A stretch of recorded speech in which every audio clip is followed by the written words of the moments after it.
April 18 ഈസ്റ്ററിൻ്റെ 3-ാം ആഴ്ചയിലെ വ്യാഴാഴ്ച. യോഹന്നാൻ 6:44 മുതൽ 51 വാക്യങ്ങൾ.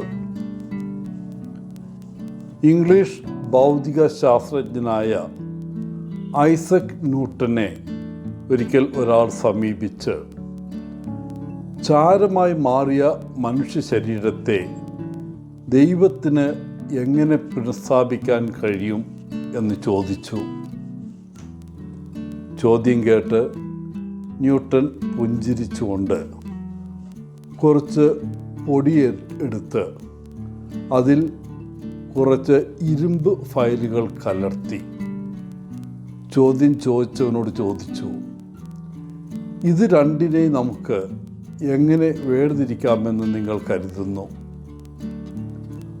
ചോദ്യകർത്താവ് അജ്ഞതയിൽ തോൾ കുലുക്കി. അപ്പോൾ ന്യൂട്ടൻ ഒരു ചെറിയ കാന്തം പുറത്തെടുത്തു. കുറച്ച് സമയത്തിനുള്ളിൽ എല്ലാ ഇരുമ്പ് ഫയലിങ്ങുകളും ഒരു വശത്ത് കൂടി. തുടർന്ന് ന്യൂട്ടൻ അഭിപ്രായപ്പെട്ടു, ദൈവം മനുഷ്യനെ സൃഷ്ടിച്ചു, അവൻ കാന്തവും ഉണ്ടാക്കി. കാന്തത്തിൻ്റെ ശക്തിയെ നിങ്ങൾ സംശയിക്കുന്നില്ല. പിന്നെ എന്തുകൊണ്ടാണ് നിങ്ങൾ ദൈവത്തിൻ്റെ ശക്തിയെ സംശയിക്കുന്നത്? ഇന്നത്തെ സുവിശേഷ ഭാഗത്ത് യേശുനാഥൻ പറയുന്നു, പിതാവായ ദൈവം നമ്മെ ദൈവത്തിൻ്റെ പക്കലേക്ക് ആകർഷിക്കും.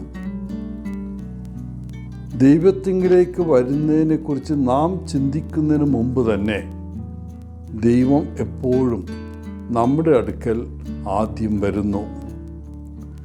ദൈവം എപ്പോഴും നമ്മോടൊപ്പം ഉണ്ടായിരുന്നു. ഒരുപക്ഷെ നാം അമ്മയുടെ ഗർഭപാത്രത്തിലായിരിക്കുന്നതിന് മുമ്പ് തന്നെ. കൂടാതെ നമ്മെ നിരന്തരം അന്വേഷിക്കുകയും നാം വഴിതെറ്റിപ്പോകുമ്പോൾ കണ്ടെത്തുകയും ചെയ്യുന്നത് ദൈവമാണ്. പിതാവ് നമ്മെ ആകർഷിക്കുന്നു. അവൻ്റെ നിരന്തരമായ ക്ഷണം നിമിത്തം നമ്മൾ അവൻ്റെ അടുക്കൽ വരുന്നു. നാം അവനെ അവഗണിക്കുകയും അവനിൽ നിന്ന് പിന്തിരിയുകയും ചെയ്താലും അവൻ നമ്മുടെ ഹൃദയത്തിൻ്റെ വാതിലിൽ മുട്ടിക്കൊണ്ടിരിക്കുന്നു. അത്രമാത്രം ദൈവം നമ്മെ ഓരോരുത്തരെയും സ്നേഹിക്കുന്നു. എന്നിട്ടും അവനെ തിരികെ സ്നേഹിക്കാൻ അവൻ നമ്മെ നിർബന്ധിക്കുന്നില്ല. രക്ഷയുടെ സ്ഥിരമായ ഒരു വാഗ്ദാനമുണ്ട്. അത് സ്വീകരിക്കേണ്ടത് നമ്മളാണ്. ജീവൻ്റെ ഒരു നുള്ളു ഭക്ഷണം അവിടുന്ന് വാഗ്ദാനം ചെയ്യുന്നു. എന്നാൽ ഈ ഭക്ഷണം കഴിക്കാൻ നമുക്ക് വായ തുറക്കാൻ കഴിയുന്നില്ലെങ്കിൽ നാം പട്ടിണി കിടക്കും. കൂടാതെ നിത്യനാശത്തിലേക്ക് മരിക്കുകയും ചെയ്യും.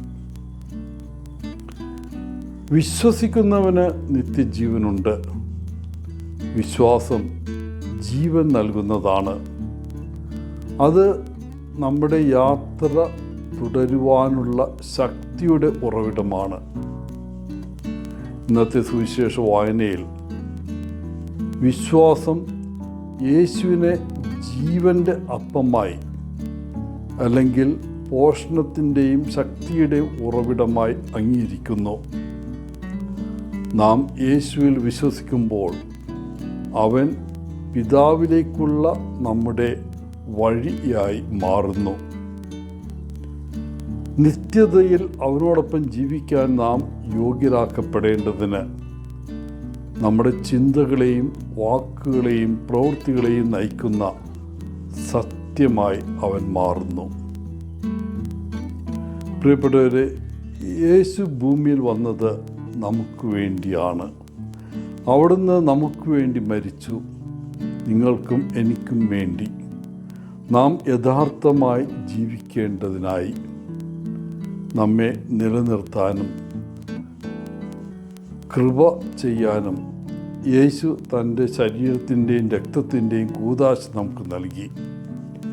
ഇന്ന് നമുക്ക് കുറച്ച് നിമിഷങ്ങൾ യേശു നൽകുന്ന ഈ സമ്മാനത്തെക്കുറിച്ച് ധ്യാനിക്കാം.